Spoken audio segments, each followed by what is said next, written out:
Ponente del proyecto, senador John Sudarsky Rosenbaum. Muchas gracias, señor presidente. Obviamente, el debate del proyecto es fundamental. Hubiera querido que hubiera más miembros de la comisión para que participaran de este debate, de esta discusión. Pero podemos iniciar y después, a medida que se constituya el quórum decisorios, puede entrar a debatir más en detalle el proyecto. Yo creo que este proyecto tiene una importancia, digamos, insospechada en el cambio de las costumbres políticas en Colombia. Nosotros, aquí en esta misma comisión, continuamente el senador Enríquez Maya lo hizo muy vehementemente en una ocasión muy reciente. Todos tenemos un sentimiento de que el sistema electoral vigente produce una serie de incentivos perversos, una serie de incentivos que llevan a la enorme dificultad que va a ser parte de la exposición que yo voy a hacer. Pero el problema en buena medida es que si bien nosotros hacemos esas críticas al sistema electoral, rara vez intentamos diseñar de forma completa un sistema que realmente resuelva los problemas del sistema representativo y el legislativo en la sociedad, que lo resuelvan y que permitan digamos que la democracia se perfeccione de una manera importante. Y en ese sentido es muy digamos, importante revisar con precisión la propuesta del sistema electoral mixto, que es producto de un análisis de la literatura sociológica, de sociología política internacionalmente, y también de los resultados que se nos presentan en las diferentes mediciones del capital social, donde se evidencian algunos problemas muy complicados del tema de la democracia representativa. Uno de los más importantes fuera de de los que voy a mencionar, son la carencia de relación entre esa democracia representativa y la democracia participativa.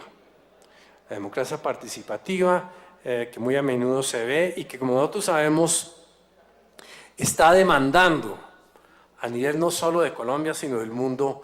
Esa democracia participativa está buscando una institucionalización que en buena medida en el proyecto de la ley estatutaria de participación se resuelven, aunque digamos todo el tema de la planeación participativa no lo hace. Pero no quiero, entonces en ese sentido yo quiero que hagamos la discusión de este proyecto en el sentido de que si a nosotros se nos ocurre un sistema mejor que no tenga otros defectos concomitantes. Entonces, digamos, continuamente, pues uno puede plantear el tema de la lista cerrada, inclusive se recomienda que, por ejemplo, para este próximo debate, los partidos presentaran listas cerradas, pero la pregunta es, bueno, ¿y quién ordena y qué partidos son los que ordenarían esas listas? Para decir que, por ejemplo, el senador Enríquez Maya quedará de quinto y no de primero. Y esa es la enorme dificultad de ese sistema. Y así sucesivamente pasan cosas. Han habido importantes avances. Yo creo que, por ejemplo, el tema de la introducción de la cifra repartidora ha sido un tema muy importante porque resolvió el tema de la desproporcionalidad. que llamamos nosotros proporcionalidad, la relación entre votos y curules. Y obviamente la cifra repartidora ayuda enormemente a contrarrestar los efectos negativos del sistema de cocientes y residuos, que castigaban, digámoslo así, a aquellos que tenían votaciones abundantes. Bien, este es un tema entonces que nos requiere darle varias vueltas para irle encontrando las ventajas de esta propuesta. Ahora, el problema más fundamental al que se refiere esta propuesta es el tema de la capacidad de los ciudadanos de ejercer control social sobre los elegidos. Ese concepto mismo de que los representantes representan a sus electores es tal vez uno de los artículos que en la Constitución, creo que es el 134, fue el último artículo que se votó y quedó muy ambiguo la definición de la relación entre electores y elegidos en el legislativo. Quedó una fraseología mucho mejor de lo que venía.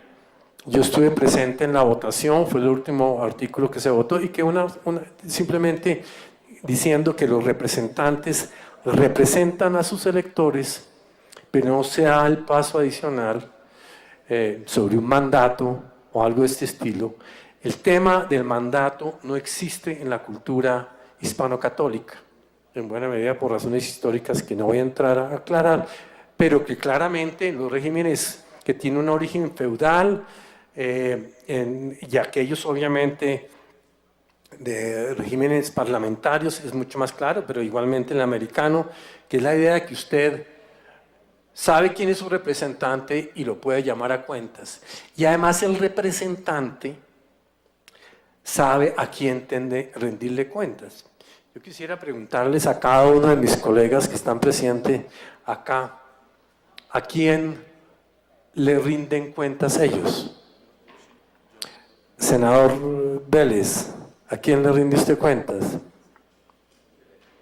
A sus electores. Senador Maya, al país.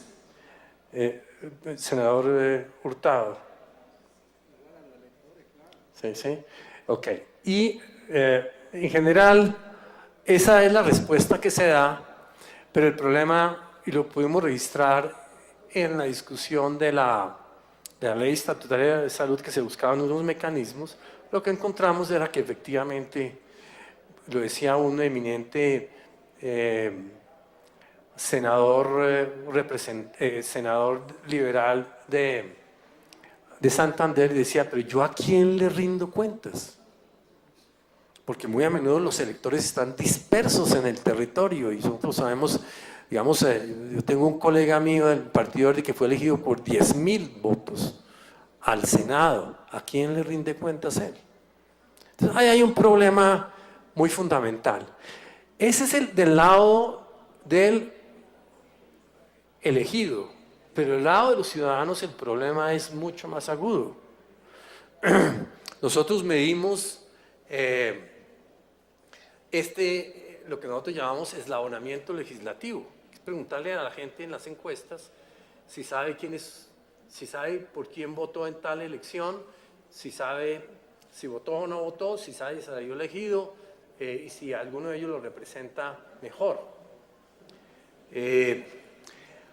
Los niveles de eslabonamiento legislativo son absolutamente nimios para Senado, Cámara, Asamblea peor todavía. Y lo que nosotros encontramos que el que tenía el mayor nivel, que eran los consejos, después de la reforma del 2005, han caído del 2003 han caído de manera dramática. O sea, si por lo menos la gente antes sabía quién era su concejal, ya tampoco, porque el mismo sistema de voto preferente, pues la gente termina no sabiendo. Pero lo más grave es la cantidad de personas cerca de un 38% que dice que ninguno de ellos lo representa. O sea, y esto es un aumento dramático a partir de la implementación de la reforma de 2003, que introdujo el voto preferente y las elecciones que se dieron después de ese tiempo. Es decir, la gente ya no sabe quién lo representa. Ese problema, digamos, es un problema que tenemos que referirnos en nuestra democracia. Este es un tema que no es menor. Un sistema representativo donde los ciudadanos no saben quién lo representa es un problema, digamos, axial. Y esa, en cierta medida esta propuesta de reforma del sistema electoral se dirige a ese tema con la introducción de los distritos uninominales. Los distritos uninominales, que es como se elige en sistemas parlamentarios o presidenciales, como es el caso de Estados Unidos e Inglaterra, pues tienen claridad sobre usted quién termina eligiéndolo, quién termina representándolo, a quién llamar a cuentas y a quién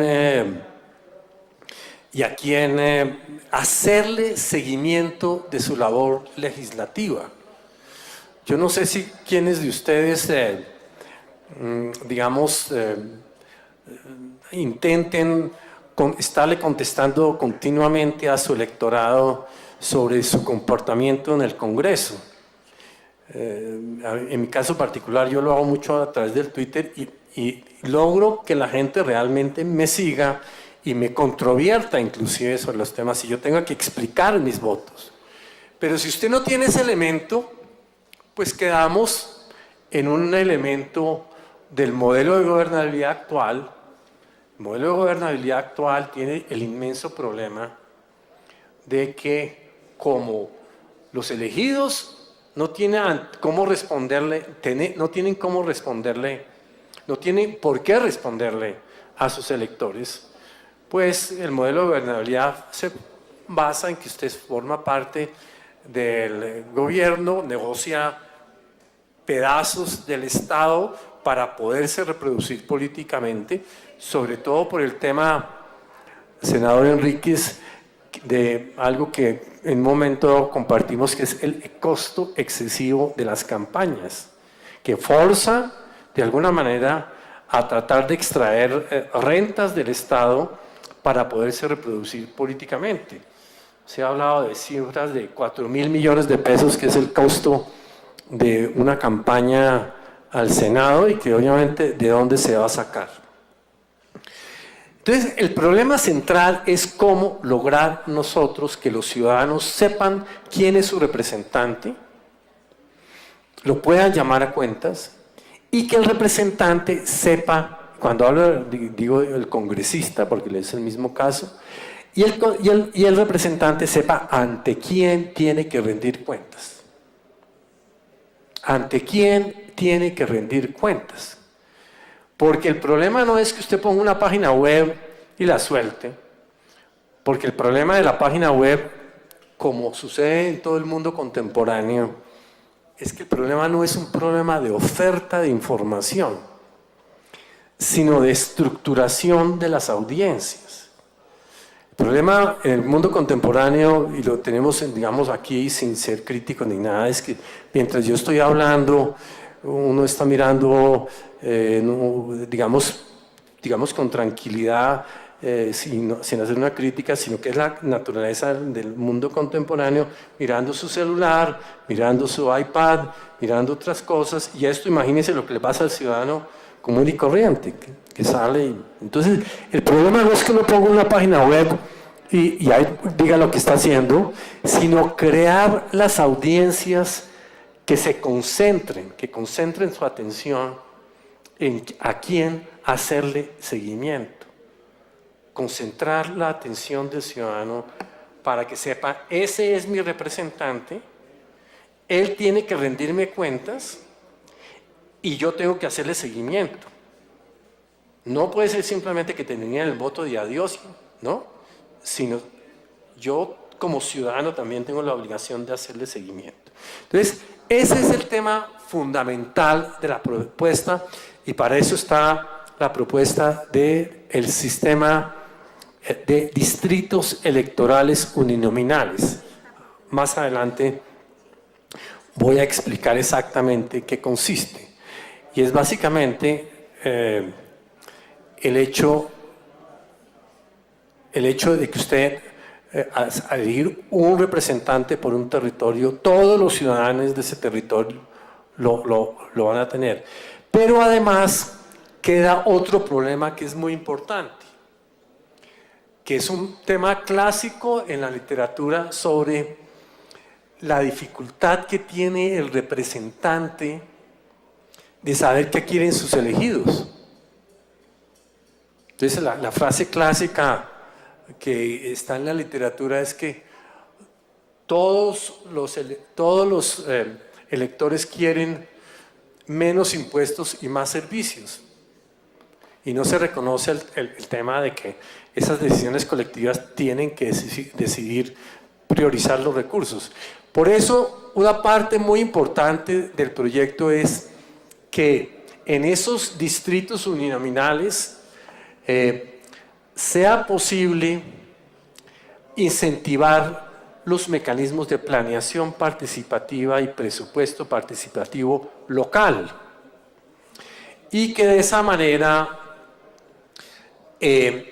dado que haya proyectos activos de que la ciudadanía decida colectivamente qué es lo que le interesa, entonces el representante no solo va a saber a quién rendirle cuentas, sino por esa decisión colectiva que han hecho los ciudadanos de priorizar lo que quisiera que se invirtiera en ese territorio,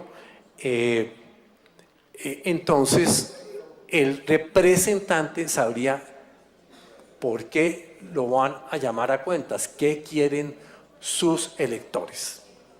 Y esa es la fórmula fundamental, porque esto balancearía enormemente la relación entre ciudadanos y representantes y de congresistas. Este es un problema fundamental porque en la estructura actual, dado que usted consigue votos en territorios muy amplios, al final, y no representa colectivamente a nadie, usted termina digamos, ayudando a clientela dispersa en un territorio y no representando a todos los habitantes de un territorio.